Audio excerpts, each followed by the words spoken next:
Sabotaje. ¡Bú! Kill quizás seguía enfadada porque no le permitían subir al barco, pero pronto reanudó sus juegos con la señorita y los demás niños de la aldea. Jugaban con absoluta inocencia. En aproximadamente un mes empezarían a encargarles algunos trabajos. En los recuerdos que poseía, aquello me había parecido bastante normal, pero en realidad los trataban como trabajadores muy diligentes. En particular, mi suegro llegó a elogiar a Kill, porque era capaz de generar unas ventas comparables a las de Filotán. Eso me resultaba un poco frustrante.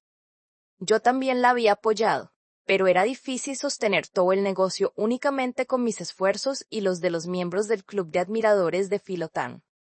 Durante el bucle anterior, Kill y los demás todavía se comportaban bastante como niños.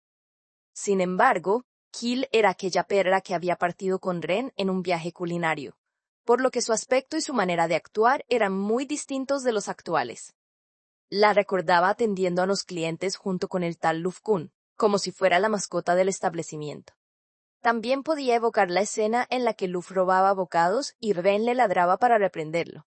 Esto no es un espectáculo. Protestaba Ren bajo su forma de Inuit. Aquello sucedería unos meses después. Pero era mejor impedir que semejante futuro llegara a producirse bajo estas circunstancias y permitir que la señorita y los demás vivieran en paz. Igual que durante el bucle anterior. Sí, supongo que tiene razón. Por alguna razón, la señorita de mis recuerdos pareció aceptar mi decisión con una expresión un poco preocupada. Me preguntaba cómo juzgaría la señorita del primer mundo lo que estaba haciendo ahora. Si llegaba a descubrirse que yo había intervenido, lo más prudente sería actuar de modo que pudiera perdonarme. Como mínimo, debía mantener la paz en la aldea. Además, la señorita y mi suegro estaban destinados a permanecer juntos, así que no podía secuestrarla. Es cierto que usted nunca haría algo semejante. Aunque más bien, a veces parece que intenta mantenerme alejada de Lord Naofumi de una forma casi antinatural. Me parecía recordar que la señorita se había quejado de algo así cuando le relaté mis aventuras en el primer mundo. Durante el bucle anterior, quienes parecían ser sus padres y ahora vivían tranquilamente en la aldea ya no estaban allí. Sin embargo, la hermana mayor de la señorita había ocupado su lugar y todos habían podido vivir en paz. Mi suegro y los demás se encontraban cerca, porque ayudaban con la reconstrucción. Después de aquello, el crecimiento de la señorita fue mucho más gradual. Aún así, mientras colaboraba en la recuperación de la aldea y atendía a mi suegro y a sus compañeros en el circo, intentó fabricar un traje parecido al de una conejita para servirles. Tuvieron que extenerla. Le explicaron que resultaba peligroso en muchos sentidos, y ella puso una expresión de profundo descontento. La señorita y sus amigas del bucle anterior se habían dedicado a causar toda clase de travesuras para desconcertar a mi suegro y a los demás. En cualquier caso, para proteger su tranquilidad durante este bucle, debía destruir los barcos e impedir que zarparan. El sol se puso. Los preparativos para la partida del día siguiente ya estaban terminados, y después de cenar en sus hogares, los marineros parecían haberse reunido en la taberna para beber y conversar alegremente. Desde lejos alcancé a ver que la hermana mayor de la señorita también se dirigía hacia allí. Este era el momento. Había muchas embarcaciones. La expedición pesquera debía de ser de una escala considerable. Me dolía hacerlo, pero entré en el mar y atravesé los cascos con la lanza, abriendo grandes agujeros. ¡Dogon! ¡Dogon! Destruí con rapidez todos los barcos de la aldea. Para evitar cualquier imprevisto, también perforé las pequeñas embarcaciones con aiming lancer. ¡Clan, clan, clan! En la aldea comenzó a resonar una alarma. ¡Es terrible! Los barcos se están hundiendo uno tras otro. Alguien está abriendo agujeros en los cascos. ¿Qué sucede? Nos atacan. Todos, tomen sus armas y manténganse alerta. Cuando comprendieron lo ocurrido, los aldeanos recogieron sus armas y comenzaron a buscar desesperadamente al responsable del hundimiento. Sadeena. Ya lo sé, Chapuzón, la hermana mayor de la señorita, se lanzó al mar. Sin embargo, para entonces yo ya había hundido todos los barcos de la aldea. Solo faltaban los que se encontraban en la ciudad perteneciente a los dominios del padre de Clef. Aquello me pesaba de verdad. Más adelante, haría cuanto pudiera para compensarlos. Tendría que enviar a la aldea y a la ciudad parte del dinero que había obtenido, presentándolo como una donación. Con la intención de evitar víctimas en la medida de lo posible, atravesé con Aimin Lancer todos los barcos amarrados en el puerto de la ciudad. Oí gritos, voces llenas de miedo y el crepitar de varias embarcaciones que comenzaron a arder. No podía afirmar que aquello fuera correcto. Sin embargo, considerando los daños que provocaría la ola, no podía permitir que los marineros ni los demás habitantes salieran al mar. Al menos, ahora les resultaría imposible zarpar durante varios días. Si al día siguiente encontraba más barcos en el puerto o en algún otro lugar, tendría que atravesar las medidas de vigilancia y hundirlos también.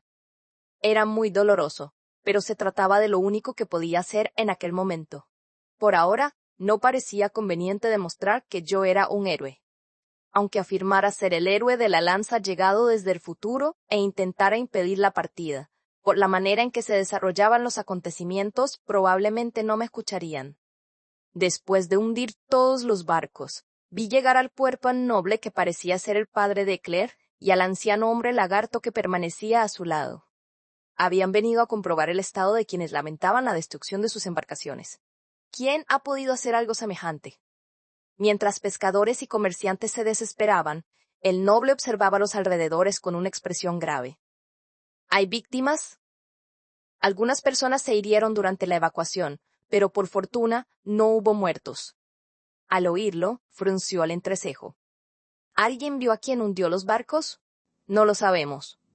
Los testigos únicamente aseguran que unas luces aparecieron de la nada. No, que descendieron del cielo como estrellas fugaces y atravesaron las embarcaciones. ¿Magia? En cualquier caso, que alguien lance de improviso un ataque de semejante potencia resulta inquietante. Lord Seaeto, seguro que fueron los de Melromarc. Han hecho esto para impedirnos trabajar y... Pero, aún así, también se han registrado daños semejantes en la aldea vecina. Por la hora de los incidentes, parece que allí ocurrió primero. Los informes sobre los daños no dejaban de llegar. Quien acababa de informar parecía ser el hombre cocodrilo. Sin embargo, quizás se avergonzara de algo, porque llevaba una capucha y procuraba ocultar tanto el rostro como el cuerpo. Por el momento, mantengan el estado de alerta. Mientras las llamas se alzaban y la gente intentaba apagar los barcos que se hundían, el noble que parecía ser el padre de Claire impartía órdenes con rapidez. Aquel anciano debía de ser el padre del hombre cocodrilo. Tenía un cuerpo bastante robusto, pero se veía muy envejecido. Era tan anciano que, al compararlo con el hombre cocodrilo, cualquiera habría pensado que eran abuelo y nieto. Así, la noticia del hundimiento de los barcos se propagó por todos los dominios del padre de Claire. La gente se reunió para celebrar una conferencia de emergencia y comenzaron las discusiones y las disputas. Mi conciencia también sufría. De verdad, me dolía haber provocado aquello. Entonces vi que quien parecía ser el padre de la señorita hablaba con el noble que debía de ser el padre de Claire mientras le presentaba su informe. La hermana mayor de la señorita también estaba allí. Era muy peligroso, así que superpuse Cloaking Lance y Fire Mirage con especial cuidado. No podía permitir que me descubrieran. La hermana mayor de la señorita movía la mirada de un lado a otro. Incluso observaba lugares donde no había nada. ¿Acaso percibía la presencia de alguien? Esto se ha convertido en un problema muy grave. Por fortuna no hubo muertos, pero ¿qué podemos hacer ahora? Parecían debatir la situación. ¿Los barcos amarrados en su aldea también fueron atravesados por aquellas luces? Mientras los tripulantes bebían juntos en la taberna, se abrieron grandes agujeros en el fondo de las embarcaciones y éstas se hundieron. Ese fue el testimonio de quienes se habían quedado vigilándolas. ¿Qué pretenden los responsables? Los habitantes de la aldea tampoco podrán dormir tranquilos esta noche. Era cierto que muchas personas lamentaban la pérdida de los barcos. Los amigos de la señorita también sufrían como si la tragedia les hubiera ocurrido directamente a ellos. Aunque lo hubiera hecho para impedir que hubiera víctimas, empezaba a preguntarme si de verdad había tomado la decisión correcta. En estas circunstancias, será difícil salir a pescar en alta mar. Ahí estaba. Ese era mi objetivo. Por lo visto, quienes habían partido a pescar nunca regresaron. Si quería reducir las víctimas de la ola, necesitaba que permanecieran en la aldea, y por eso había endurecido mi corazón.